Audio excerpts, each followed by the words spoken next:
A growing number of Americans are worried climate change is a real crisis. That is one of the findings of a new poll by the Washington Post and the Kaiser Family Foundation. It found 8 in 10 Americans believe human activity is fueling climate change, and nearly 40% now consider it a crisis, a significant jump from just 5 years ago. Yet fewer than 40% also believe that they will have to make major sacrifices to tackle the problem. But young people across the world are now mobilizing to push for urgent action. William Brangham spoke today with a Swedish teenager who has helped galvanize this movement. Our story is part of a special initiative called Covering Climate Now, a global collaboration of more than 250 news outlets to enhance coverage of the climate story. What do we want? Climate action! We want it now! The younger generation came to the White House today, demanding that the grown-ups inside stop acting like children.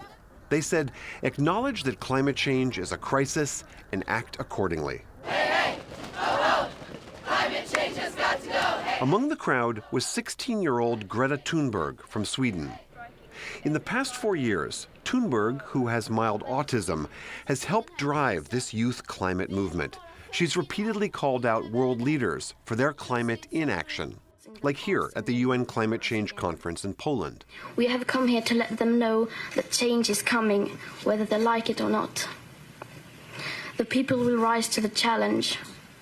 And since our leaders are behaving like children, we will have to take the responsibility they should have taken long ago. And here at the World Economic Conference, the yearly gathering of the wealthy elite in Davos, Switzerland. At places like Davos, people like to tell success stories. But their financial success has come with an unthinkable price tag. And on climate change, we have to acknowledge that we have failed. Across Europe, Thunberg has helped spur demonstrations that are called Fridays for Future, where school kids leave class to draw attention to climate change. Thunberg arrived in the U.S. last month after crossing the Atlantic on a solar-powered sailboat. She won't fly anymore because of air travel's carbon output. She's participating in climate events leading up to the United Nations General Assembly in New York next week, where climate activists are planning mass protests on Friday.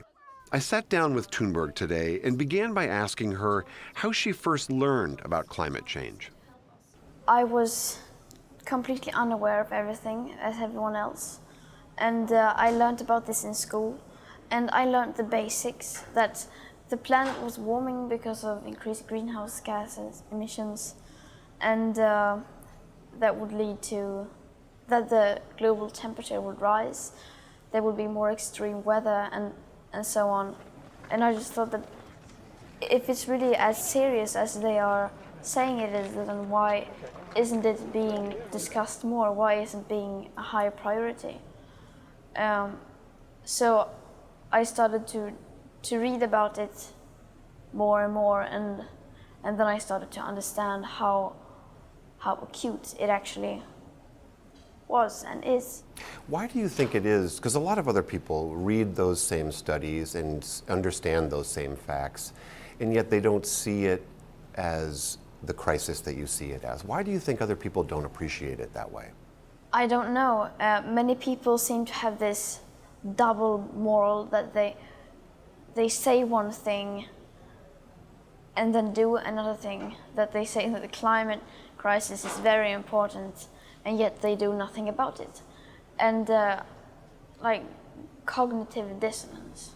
Cognitive dissonance. Yeah, and if I know something, if I want to do something, then I go all in, and I like walk the walk, walk the talk, because I want to practice as I preach. You have helped galvanize young people all over the world to care about this. Do you have a sense as to why young people in particular have so embraced this movement? It is probably because we are the ones who are going to be affected by this crisis the most. And for many it seems so distant, but for us it seems less distant because we are the people who are going to live in the future. We are the future. We are those who are going to have to adapt from this crisis. And so that's why I think a lot of people seem threatened about this. A lot of young people more than adults. There is seemingly so much evidence around us. We see wildfires, droughts, heat waves, intensifying storms, melting in the Arctic and the Antarctic, extinction of species. And yet, as we were discussing, the evidence is there before us, but it does seem that the sense of urgency is not as intense as you feel it ought to be. And I'm just curious why you think that is. I mean, of course, it could be many different things, but I think it is because humans are social animals. We follow the stream, and since no one else is behaving like this was a crisis, then we see that and we think, then I should probably behave as they do. But just go on with life as usual. But for me, I'm on the autism spectrum, and I don't usually follow social coding, and so therefore I go my own way. And I think that is a very strong reason to why people just continue, because they don't see anyone else reacting to this.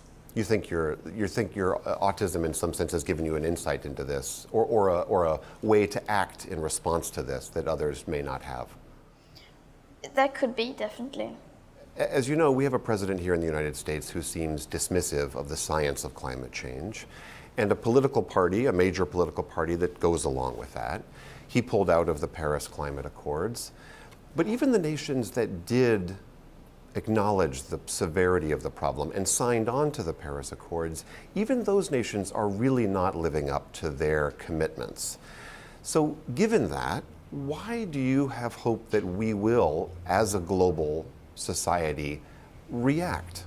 I think that people are good. People are not evil. At least not everyone, most people.